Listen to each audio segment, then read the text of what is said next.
ये पिछले कहानी का तीसरा भाग है। पिछले कहानी में आप जरूर बताएं कि आपको कहानी कैसी लगी।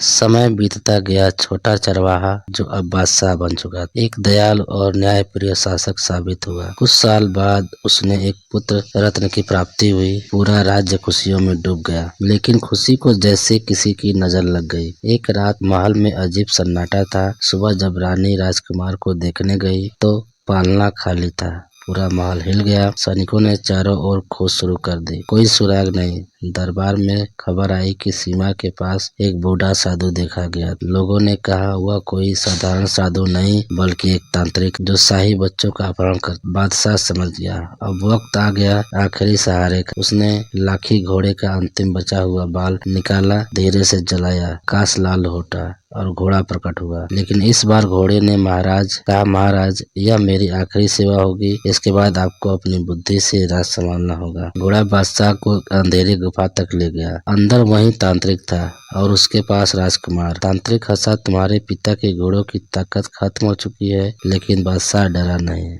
उसने तलवार निकाली और बुढ़े के जाल तोड़ दिया। तांत्रिक पराजित हुआ। राजकुमार सुरक्षित मिल गया। घोड़ा बोला, तुमने साबित कर दिया कि असली ताकत जादू की नहीं, हिम्मत और संस्कार है। और फिर वह हमेशा के लिए आसमान में गायब हो गया। बादशाह ने उस दिन समझ लिया उसके पिता ने उसे घोड़े नहीं, आत्मविश्वास और धैर्य दिया। राजकुमार बड़ा होकर अपने पिता जैसा ही न्यायप्रिय राजा बना। माता पिता की सीखी असली जादू होती है जो उसे समझ लेता है। उसे किसी चमत्कार की जरूरत नहीं रहती। कृपया आप कहानी कैसी लगी कमेंट में जरूर बताएं। धन्यवाद।